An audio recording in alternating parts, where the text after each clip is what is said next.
Welcome to Daily English Dialogues. Listen, repeat, and improve your English every day. Hello, good morning. I'm Mrs. Goodings. Hi, I'm Joanna, and this is Bradley. Hi. Hello, please come in. So, let's start, okay? This is the kitchen, as you can see. It's very big. Yes, there isn't a dining room, so we eat in here. Oh, look! The walls are big windows. You can see the yard. It's beautiful. Can I ask you a question, Mrs. Goodings? Why did we come in the back door? We always use the back door. There isn't a rug in the kitchen, so there aren't any problems with dirty shoes. Oh, right. Where's the washing machine? It's in the corner over there. Oh, yes, I see it. Why is there a hole in the ceiling? Well, upstairs is the bathroom. The hole is for when you take a shower. You take off your clothes and put them down the hole. They land on the floor next to the washing machine. Oh, that's interesting. Yes, it was my idea. Now, this way, please. I want to show you the living room. There. What do you think? Oh, there are big windows here, too. I love it. Mrs. Goodings, is there a television? No, there isn't. My husband and I don't watch TV. We prefer listening to music. Now, let's go upstairs. There are 4 bedrooms upstairs, is that right? Yes, 4 bedrooms and a bathroom. Is this the bathroom? Yes, it is. Be careful with the... Ah! Bradley? Bradley? Where is he? Don't worry. He's in the kitchen. What? Do you remember the hole in the ceiling? Oh, no! Bradley? Bradley? Are you all right? When I was in Costa Rica, I stayed in a bed and breakfast hotel with a difference. It was in the middle of the jungle and we could see monkeys and birds from our window. As well as an air-conditioned bedroom, there was a full bathroom with a warm water shower. We had a small refrigerator and a coffee maker too. I spent the night in an ice hotel when I was in the north of Sweden. The temperature in the room was 23 degrees Fahrenheit, and the only furniture was a bed made of ice and snow. I slept in a special sleeping bag with all my clothes on. I even wore a hat. It wasn't very comfortable, really, because there wasn't even a bathroom. I once stayed in a very artsy hotel when I was in Berlin. All of the rooms in the hotel were completely different. In the middle of my room, there was a diamond-shaped bed, and when I lay down, I could see hundreds of people who looked just like me. There weren't any cupboards, so I put my bags under the bed. I went to Fiji with my husband after we got married, and we stayed in a really special hotel. A special elevator took us down to our room, which was surrounded by fish and other sea animals. There was a large, comfortable bed in the bedroom, and a library and personal office in the living room. We loved it there. My favorite meal is roast beef. It sounds boring, really, just a piece of meat, but you need to cook it for the right amount of time. My mom cooks it perfectly, and she always serves it with roasted potatoes and a lot of other vegetables, peas, carrots, broccoli, and beans. Then she pours a sauce called gravy all over it. Delicious. Indian food is really popular these days, and I absolutely love it. We're lucky because we have a great Indian restaurant down the street. My favorite dish is chicken tikka masala, which is chicken in a sauce made with tomatoes, cream, and spices. I always order special Indian bread to eat with it. You probably think I'm crazy, but one of my favorite meals is a hot dog and French fries. Yes, I know it's not very healthy, but I only have it about twice a month. I always buy it from the same street vendor, and if the weather is nice, I sit outside in the park to eat it. I put a lot of mustard and relish on the hot dog. Yum! My favorite food is Chinese food, and I always order the same dish: sweet and sour tofu and vegetables. This is pieces of tofu in a sauce made of sugar, tomatoes, white vinegar, and soy sauce.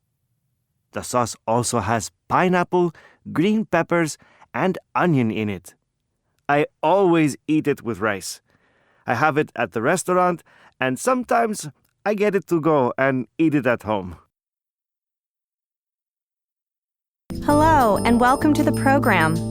Our first guest today is nutritionist Miriam Shepard. She's here to give us some advice about healthy eating.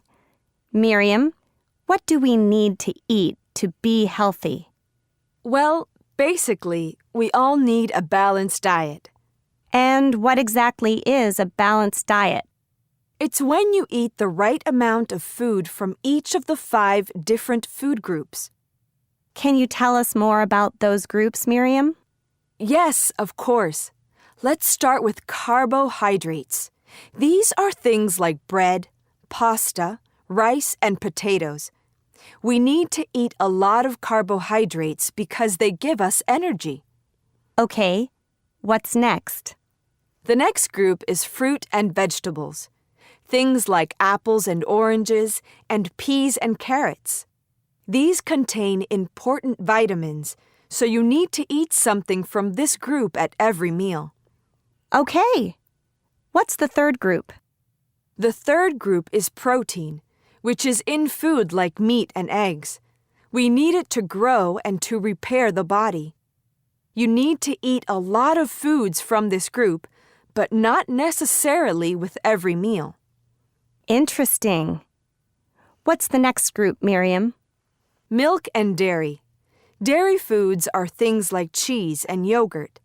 This group contains calcium, which is important for our bones and teeth.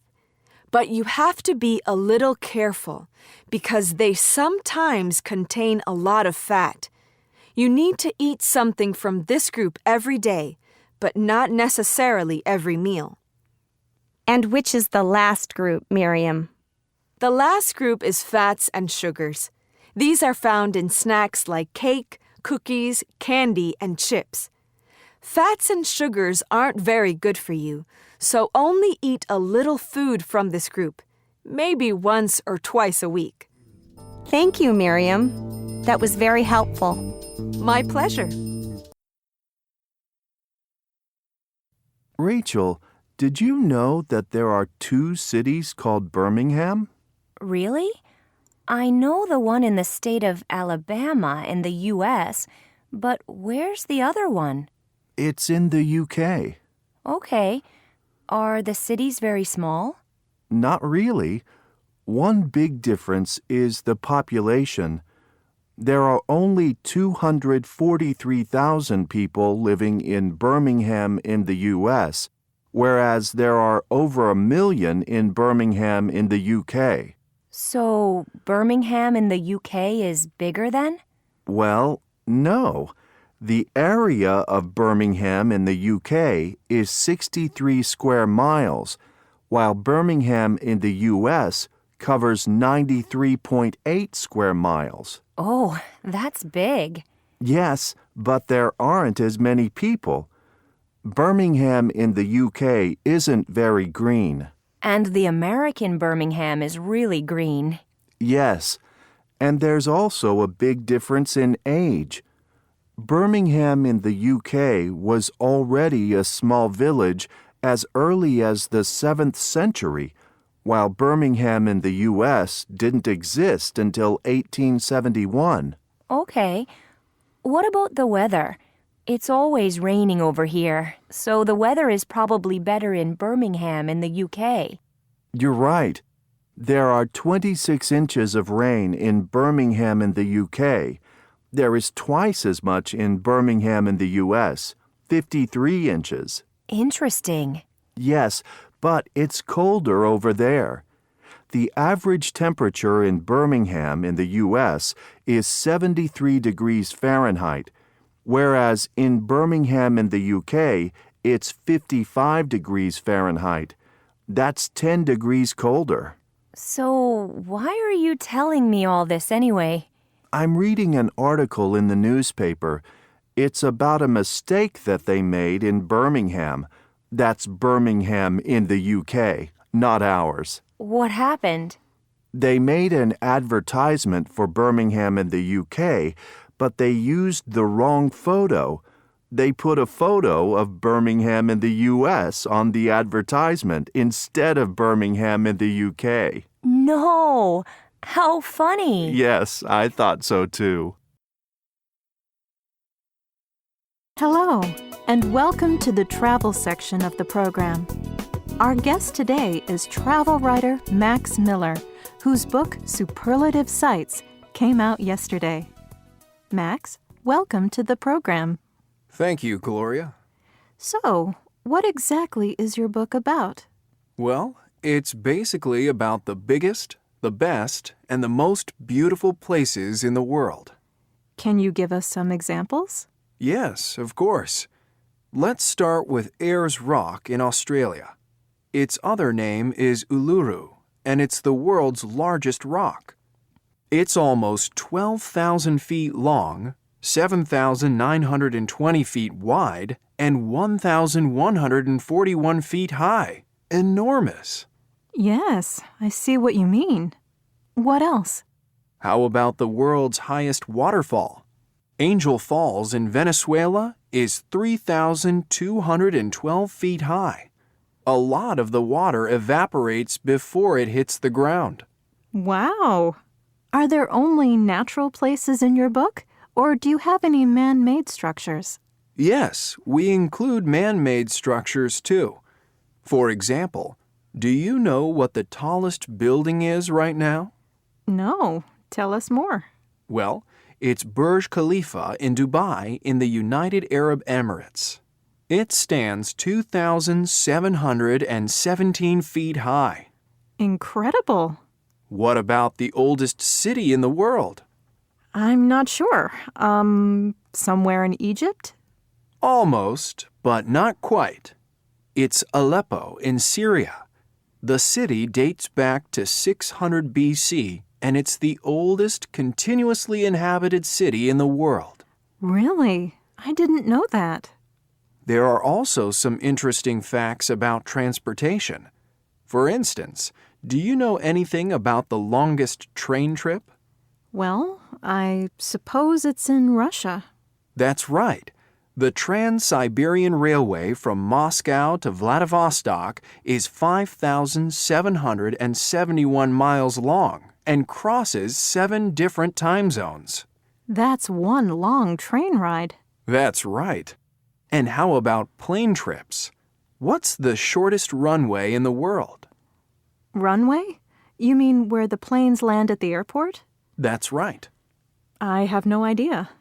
Well, it's on the beautiful island of Saba in the Caribbean. The runway is only 1,300 feet long, and it ends in a 196-foot drop into the ocean. This is fascinating stuff, Max. I can't wait to read your book. I had my first experience couch surfing in China. I wanted to spend a few days in a city called Guilin, so I made contact with a Chinese guy named Leo. Leo was the perfect host. He gave me a bed, he organized a dinner that other couch surfers came to, and he showed me around the city. I loved it, and I'd recommend it to anyone. My first couch surfing experience did not go well.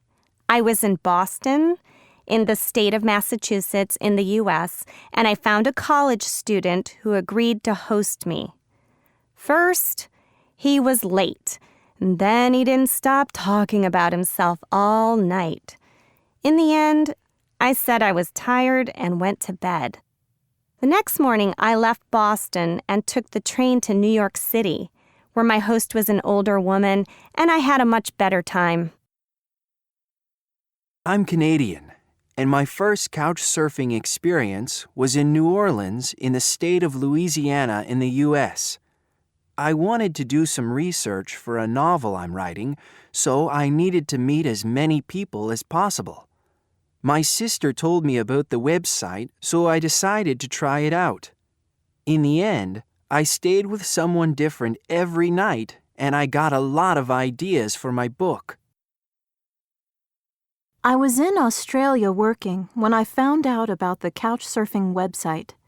I wanted to travel around the country on weekends, but I didn't know anyone. A friend suggested looking at the couchsurfing website, and I'm very happy that I did. I now have friends all over Australia, and some of them are going to visit me in the U.S. when I go back next month. Amy, do you remember Uri Geller? No, I don't. Who is he? He's a kind of psychic. He was on TV a lot in the past, and he became famous. What kind of tricks did he do? Well, his most famous trick was bending spoons. There's a photo here. Come and take a look. Oh, there's a video here too, on YouTube. Let's watch it. You see? At first, the spoon looks normal. Here, he is touching it with his finger. And now it's bent. That's amazing. Actually, it isn't. What? It's a trick. So how does he do it? The spoon is bent before he shows it to us. He's hiding the bent part in his hand so that you think it's a normal spoon. You don't have much time to look at the spoon at all because he's talking so much. What he's doing is distracting you while he's pulling the bent spoon slowly out of his hand. You think he's bending it, but in fact, he isn't. So the guy is a cheater. Yes, but he's a very famous cheater. Does he still do his trick in public? Yes, he does. And the most incredible thing is that people still believe it. Toronto, Canada. On the weekend, the city is pretty busy. It's very similar to New York City or Washington, D.C. The streets are crowded with cars and people. There are interesting neighborhoods to visit, great restaurants to eat at, and a lot of places to hear music. I think most people stay in the city because there isn't much to do outside of the city. People dress nicely here, especially at work. In big companies, it's normal for men to wear suits and women to wear business clothes. On the weekend, people dress more casually. They wear jeans or shorts and t-shirts, depending on the weather. An interesting thing is that Toronto's nickname is Hollywood North. A lot of TV and movie companies film their shows in Toronto. The city is also home to the Toronto International Film Festival. Only the Cannes Film Festival in France is bigger. Reykjavik, Iceland. In Iceland, a very important part of life is swimming and going to a hot tub, which is like a small swimming pool with hot water. People go before work or on the weekend to meet with their friends, or sometimes even to have business meetings. The countryside in Iceland is incredible. There are almost no trees, and there are volcanoes and fields of lava, which are the incredibly hot stones that come out of the volcanoes. You can walk for days and not see another person, because there aren't many people in Iceland. In Reykjavik, there are less than 250,000 people, and the second biggest city has only 15,000. Icelandic people are very creative. It's normal for many people to make music, paint or draw, and even write books. Also, many people make their own clothes, and they look really fashionable. Hello, I'm Jenny Richards, and I'm on the streets of New York City asking people what they want to do with their lives. Let's start with this man over here. Hello. Hi, I'm Jenny Richards from TV NYC. What's your name? I'm Dave. Okay, Dave. We'd like to ask you about your ambitions for the future. What do you want to do with your life? Well, what I'd really like, is... Yes? I'd really like to buy a motorcycle. I had a little dirt bike when I was younger, but I stopped riding it when I got married and had kids. Now, I'd like to start again. Well, good luck with your ambition, Dave. Let's talk to someone else now. Hello, what's your name? Carolina. So what do you want to do with your life, Carolina? Well, I'd love to go traveling to different places. Oh, really? Any particular place? Yes, I'd really like to go to Australia with my sister. I have friends there, and it's a very exciting country. Why don't you then? I can't. Why not? My sister hates flying, and it's a 22-hour flight.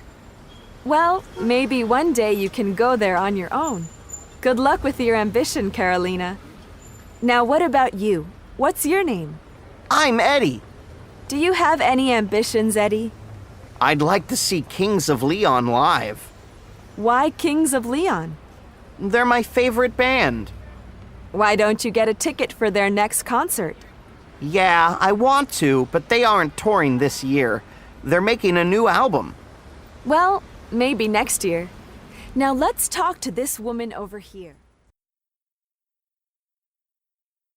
I really couldn't live without the internet. Every evening after dinner, I spent a few hours on my laptop playing games online.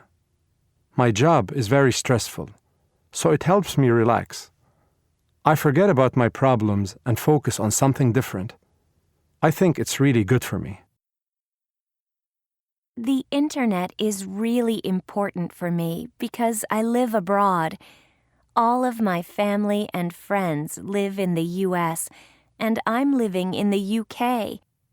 Phone calls are really expensive, but with the internet, I can Skype them whenever I want to. With Skype, I can even see their faces, so it's much better than a phone call. Well, I'm a webmaster, so the internet is very important for my job. I work with different websites, first of all creating them, and then making sure that everyone can use them. I also try to make existing websites work faster. I enjoy my job because I love computers and solving problems. Yeah, I spend a lot of time on the internet every day. It's a great way to keep in touch with friends and also to meet new people. There's one site I use a lot to talk to my friends, upload photos, and post videos that I find funny. I also like looking at my friends' profiles to see what they're doing. Hello, and welcome to Movie Madness. In the studio with us today is movie critic Christopher Phillips. We've asked him to choose his 2 favorite movie adaptations of books. Christopher, where are you going to start? Well, it's been a difficult choice, but I'm going to start with a very early movie, the 1946 adaptation of Great Expectations by Charles Dickens. 1946? That is early. Yes, and as you can imagine, the movie is in black and white.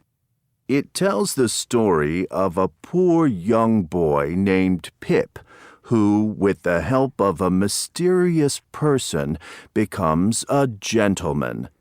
The story doesn't change much in the movie, but the photography makes the atmosphere darker and more frightening. It's an excellent adaptation. Great Expectations. Okay. I haven't seen the movie, but I've read the book, of course. What's your other movie, Christopher? Well, my other choice is more recent.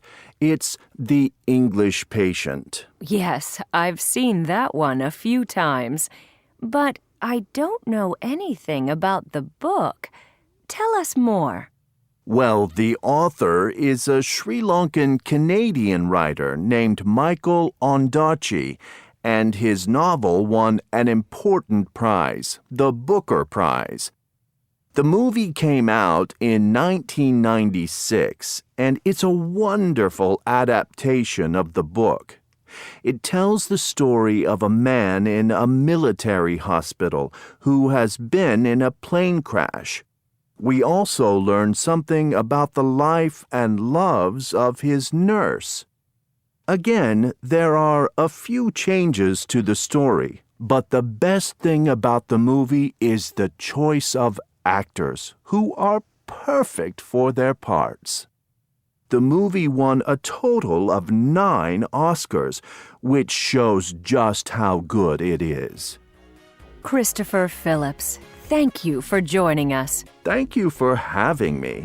I've enjoyed it. Have you ever been to Africa? Yes, I have. I've been to Kenya. When did you go? I went in 2010. We stayed with some friends who are living in Nairobi. While we were there, we went on a trip to Tsavo East, which is an enormous national park. Unfortunately, our car broke down in the park, and the guards took 6 hours to rescue us. It was really scary. Have you ever been to South America? Yes, I have. I've been to Brazil. When did you go? I went there in 2006 on a business trip. In fact, we were at a conference, so it wasn't very hard work.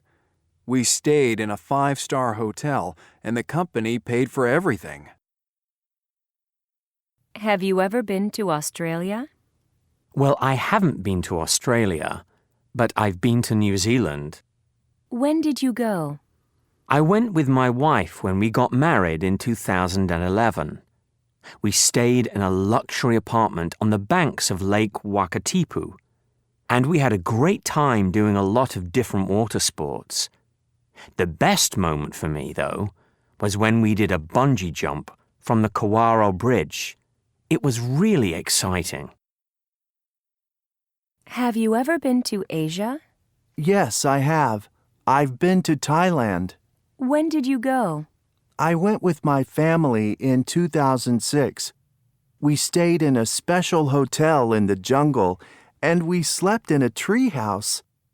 But the most amazing part of our trip happened when we visited Bangkok.